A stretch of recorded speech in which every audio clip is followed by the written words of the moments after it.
सुर्खियों में।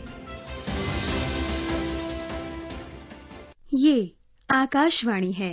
प्रस्तुत है कार्यक्रम सुर्खियों में। इसके अंतर्गत सुनिए प्रधानमंत्री धन धान्य कृषि योजना और दलहन आत्मनिर्भरता मिशन के शुभारंभ पर चर्चा। इसमें भाग ले रहे हैं राजनीतिक विश्लेषक शेखर अय्यर। कार्यक्रम का संचालन कर रहे हैं वैभव जय श्रीवास्तव।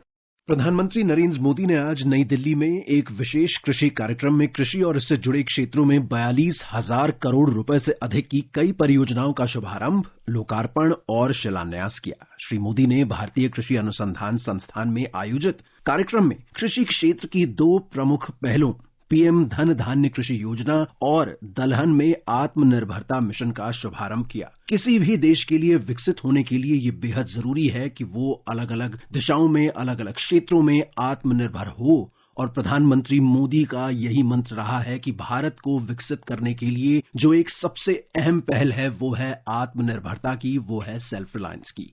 इन्हीं सब मुद्दों पर विस्तार से चर्चा करने के लिए आज हमारे साथ मौजूद हैं एक बेहद खास मेहमान, राजनीतिक विश्लेषक श्री शेखर अय्यर। शेखर जी, आकाशवाणी के स्टूडियोज में स्वागत है। वैभव जी नमस्कार। शेखर जी, इन मुद्दों पर विस्तार से चर्चा करने से पहले आइए सुनते हैं प्रधानमंत्री मोदी के शब्द। इस ऐतिहासिक दिन देश की आत्मनिर्भरता के लिए, किसानों के कल्याण के लिए दो महत्वपूर्ण नई योजनाओं की शुरुआत हो रही है। पहली प्रधानमंत्री धन धान्य कृषि योजना और दूसरी दलहन आत्मनिर्भरता मिशन। ये दो योजनाएं भारत के करोड़ों किसानों का भाग्य बदलने का काम करेगी। इन योजनाओं पर भारत सरकार करीब 35,000 करोड़ रुपए से ज्यादा खर्च करने वाली है। शेखर जी, 35,000 करोड़ रुपए से ज्यादा की लागत, कृषि उत्पादकता बढ़ाने की बात, फसल विविधीकरण की बात, टिकाऊ कृषि पद्धतियों को अपनाने की बात और सिंचाई सुविधाओं में सुधार की बात, कई दिशाओं से कृषि क्षेत्र में सुधार लाने की कोशिश है प्रधानमंत्री मोदी की, उनकी कैबिनेट सरकार की। आप क्या कहेंगे इसके बारे में, क्या विचार है? वैभव जी, आज जो प्रोजेक्ट्स क्लियर हुए हैं, अगर आप देखेंगे दो बड़े कार्यक्रम की जो आज पीएम ने जिक्र किया है जी। एक है पीएम धन धान्य कृषि योजना, जिसका आउटले है 24,000 करोड़ जी। और इस पे आप अगर देखेंगे आवश्यकता क्या है और आगे की लक्ष्य क्या है। लक्ष्य यही है कि किसानों के कल्याण के लिए कैसे हमारे कृषि और आत्मनिर्भर बने और साथ में रूरल इंफ्रास्ट्रक्चर, क्योंकि बार बार जब इंफ्रास्ट्रक्चर की शब्द प्रयोग करते हैं इसका मतलब शहरों की बात लगता है, लेकिन प्रधानमंत्री इस बार कह रहे हैं कि जो ग्रामीण क्षेत्र में जो इंफ्रास्ट्रक्चर, कैसी इंफ्रास्ट्रक्चर, जहां पे आपको पंचायत लेवल से शुरू करके ब्लॉक लेवल और लगातार फिर जिला लेवल तक जो आपको स्टोरेज के लिए, जो पोस्ट हार्वेस्ट स्टोरेज के लिए उसकी व्यवस्था, और दूसरा किसानों को और इंसेंटिव देकर क्रॉप्स को डाइवर्सिफाई करने के लिए,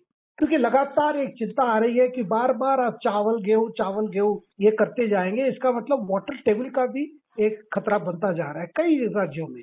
तो ये कोशिश यही है कि किसी तरह उनको रूरल इंफ्रास्ट्रक्चर को साथ में और किसान भाइयों को कि जो लगातार एक ही जो ये कर रहे हैं उसको क्रॉप को डाइवर्सिफाई करें। और दूसरी बात, जो मैंने स्टोरेज की बात की, तीसरा सिंचाई की भी बात है कि इरिगेशन फैसिलिटी को भी बढ़ाना है। और तीसरी चीज जो इस कार्यक्रम में है कि किसानों को जो ऋण चाहिए, मतलब यानी क्रेडिट जो चाहिए, एक लॉन्ग टर्म क्रेडिट और शॉर्ट टर्म क्रेडिट, इस दोनों की व्यवस्था इस कार्यक्रम में सोची गई है। अच्छा, आवश्यकता क्या है कि जिस लेवल पे आज कृषि पहुंच गया है, देखिए जो फिगर्स हमारे पास जो है ऑलरेडी दिखा रहा है कि जो केवल आप फूड ग्रेन्स की केवल ले लीजिए, अभी 90 मिलियन मीट्रिक टन की उत्पादन हो रहा है, और सब्जी फलों की देखिए वो 64 मिलियन मीट्रिक टन की हो रही है।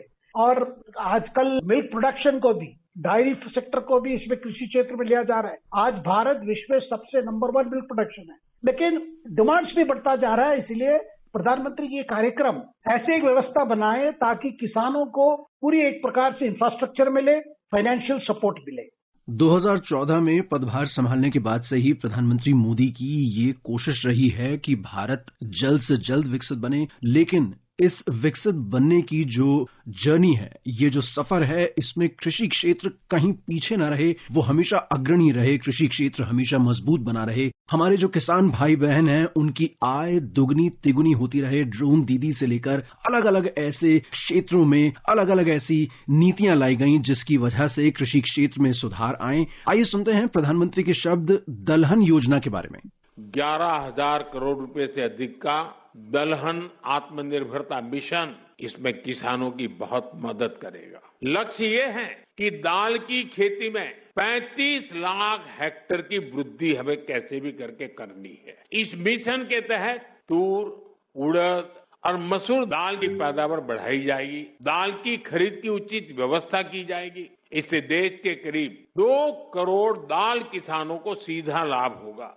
शेखर जी, वो देश जो सेहतमंद है वो विकसित हो सकता है। वो देश जो कृषि क्षेत्र को आगे लेकर चलता है वो हमेशा अग्रणी रहता है पूरे विश्व में। वो देश जो अपने किसान भाई बहनों की चिंता करता है वो हमेशा आगे रहता है। प्रधानमंत्री मोदी की हमेशा से यही पहल है, हमेशा से यही कोशिश है और वो कोशिश उनकी हर एक नीति में नजर आती है। अब बात दलहन की, तूर, उड़द और मसूर को बढ़ावा देने की, देश को कृषि क्षेत्र में आत्मनिर्भर बनाने की, साथ ही साथ एक्सपोर्ट्स बढ़ाने की, आपके विचार इस बारे में? वैभव जी, यहाँ पे दलहन की जो आत्मनिर्भरता, क्योंकि अभी भी भारत कुछ मात्रा में बाहर से पल्सेस को इंपोर्ट करते हैं दालें की, तो हमें जो दालें वियतनाम से भी आता है, कनाडा से भी आता है, कभी कभी मोजाम्बिक से आते हैं, क्योंकि रेट्स भारत मार्केट में ना बढ़े इसलिए एक बफर स्टॉक भी बनाया जाता है। लेकिन सरकार की लक्ष्य यही है कि ज्यादा से ज्यादा किसान अभी इसको शिफ्ट करें।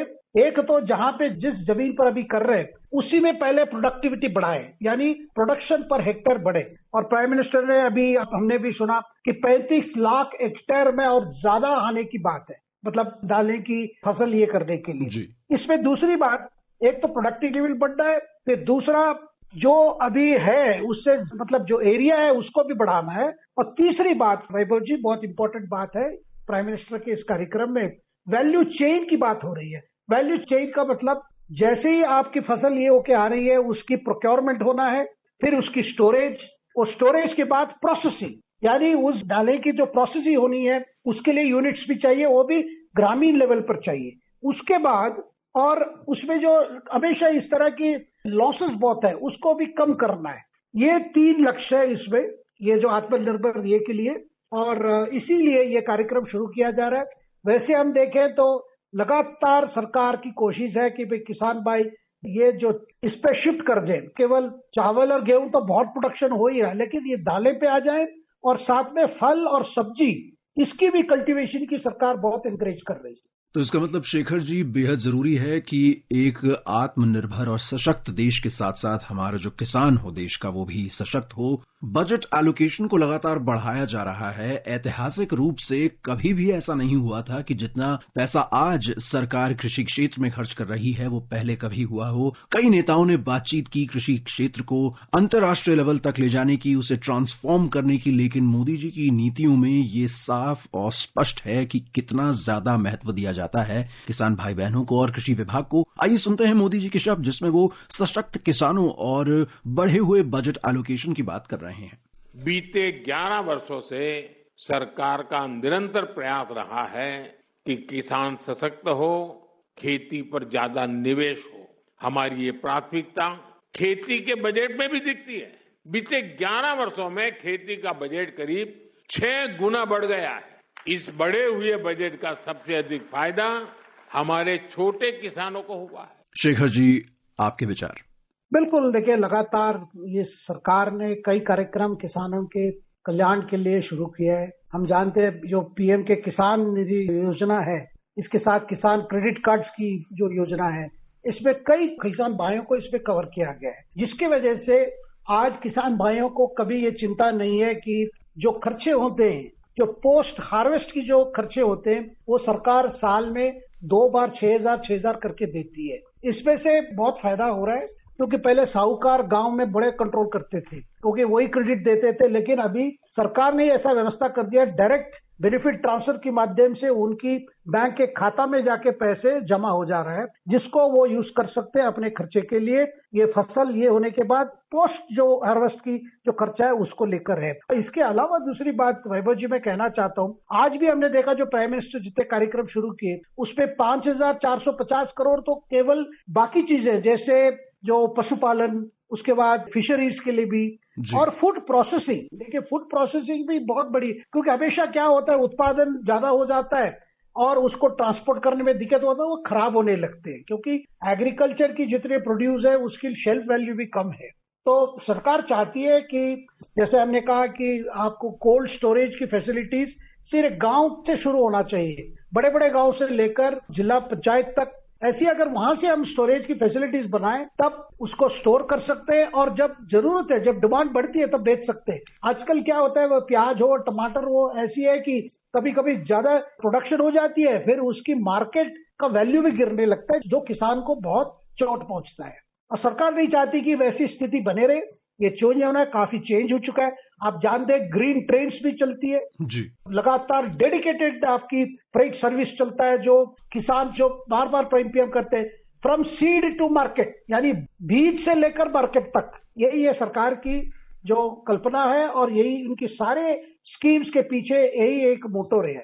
बीज से मार्केट की जो आपने बात कही शेखर जी, वो बेहद अहम है। ये दिखाता है कि सरकार जमीनी स्तर से जुड़ी हुई है किसान भाई बहनों से और उनके कल्याण के लिए लगातार काम कर रही है। किसान भाई बहनों को मेन स्ट्रीम में लाने के लिए बेहद जरूरी है कि बीमा की जो रकम है वो किसानों तक सही समय से पहुंचे और साथ ही साथ किसान जितने भी उत्पाद बाजार में देते हैं उनको निर्यात के लिए सही ढंग से हमें अवेलेबल करवाना, ये बेहद जरूरी कार्य होता है सरकार का किसान भाई बहनों के साथ मिलकर। आइए सुनते हैं इसी पर प्रधानमंत्री मोदी ने क्या कहा। हमने आप सभी किसानों के लिए बीज से लेकर बाजार तक अनगिनत रिफॉर्म किए, सुधार किए। बीते 11 वर्षों में भारत का कृषि निर्यात करीब करीब 2 गुना हो गया। इस दौरान देश में 6 बड़ी फर्टिलाइजर फैक्ट्रियां बनाई गई, 25 करोड़ से ज्यादा सॉइल हेल्थ कार्ड किसानों को मिले। पीएम फसल बीमा योजना से करीब 2 लाख करोड़ रुपए क्लेम के रूप में किसानों को मिले हैं। बीमा की बात हो, फैक्ट्रीज की बात हो या फिर सॉइल हेल्थ कार्ड की बात हो, अलग अलग तरह से कृषि विभाग को, कृषि क्षेत्र को और ज्यादा बढ़ावा दिया जा रहा है। शेखर जी, आपके विचार। लगातार टेक्नोलॉजी की यूज बढ़ती है। ड्रोन के बारे में तो ड्रोन दीदी की जो सेवा है उसके बारे में तो पीएम जिक्र किया ही, लेकिन लगातार जिस तरह सॉइल टेस्टिंग यानी soil card, soil health card कि किसान के अपने खेत में सॉइल की कंडीशन क्या है, कितनी यूरिया चाहिए नहीं चाहिए और माइक्रो न्यूट्रिएंट्स है वो क्या देना कैसे देना। ऐसा नहीं है कि बस पहले इतना ये सोच नहीं था, पहले इतना रिसर्च भी नहीं था, लेकिन सरकार चाहती है जो भी हमारे जो कृषि क्षेत्र में जो वैज्ञानिक काम कर रहे हैं उनकी द्वारा जो रिसर्च की फाइंडिंग्स के हिसाब से खेत में तो उत्पादन बढ़े, उसकी जो जरूरत है वो करे। साथ में सिंचाई भी, इरिगेशन की फैसिलिटीज भी ऐसा मिले ताकि किसान के लिए ये चिंता ना रहे। और अच्छी क्वालिटी बीज की भी जरूरत है जो सरकार लगातार अवेलेबल करती है कि अच्छे बीज मिले, अच्छे यूरिया मिले, खाद मिले और ताकि किसान के लिए एक उत्साह के साथ प्रोडक्शन बढ़ाने की एक उत्साह आएगी। मतलब प्रोडक्शन होने की बात किस तरह उसको प्रोसेसिंग करना है, पैकेजिंग करना है और ई मार्केटिंग। आजकल जो इलेक्ट्रॉनिक माध्यम से जो मार्केटिंग हो रही है तो आप देख सकते हैं कोई भी किसान भाई हो राजस्थान वो अपने चीजें बेच सकता है तमिलनाडु में, या कोई भी किसान जो कर्नाटका में अपने चीजें बेच सकता है असम में। इस तरह की जो व्यवस्था सरकार ने बनाई है ई मार्केटिंग, ये भी सबसे बड़े कारण है। ये सारे जो वैल्यू प्रोडक्शन की जो बढ़ती जा रही है, जैसे प्राइम मिनिस्टर ने कहा केवल हनी की एक्सपोर्ट्स आप देख लीजिए, हनी की जो प्रोडक्शन हो रही है 450 करोड़ 6-7 साल पहले था, आज इसकी एक्सपोर्ट इतनी बड़ी है 1500 करोड़ हो गया है जी। तो जब वैल्यू बढ़ती है एक्सपोर्ट्स की, सीधे सीधे डायरेक्टली इसकी बेनिफिट किसान भाइयों को पहुंचता है। हमें उम्मीद है कि ये सभी कार्यक्रम, ये सभी जो नीतियां हैं, ये कृषि क्षेत्र को एक अंतर्राष्ट्रीय लेवल तक ले जाने में कारगर साबित होंगी और हमारे किसान भाई बहनों की जो आय है वो लगातार बढ़ती रहेगी और उनका योगदान हमारी आर्थिक सशक्तिकरण की इस यात्रा में और ज्यादा होगा। शेखर जी, इस बातचीत में हमारे साथ जुड़ने के लिए, आकाशवाणी स्टूडियोज आने के लिए आपका बहुत बहुत धन्यवाद। धन्यवाद। अभी आप सुन रहे थे प्रधानमंत्री धन धान्य कृषि योजना और दलहन आत्मनिर्भरता मिशन के शुभारंभ पर चर्चा। इसमें भाग ले रहे थे राजनीतिक विश्लेषक शेखर अय्यर।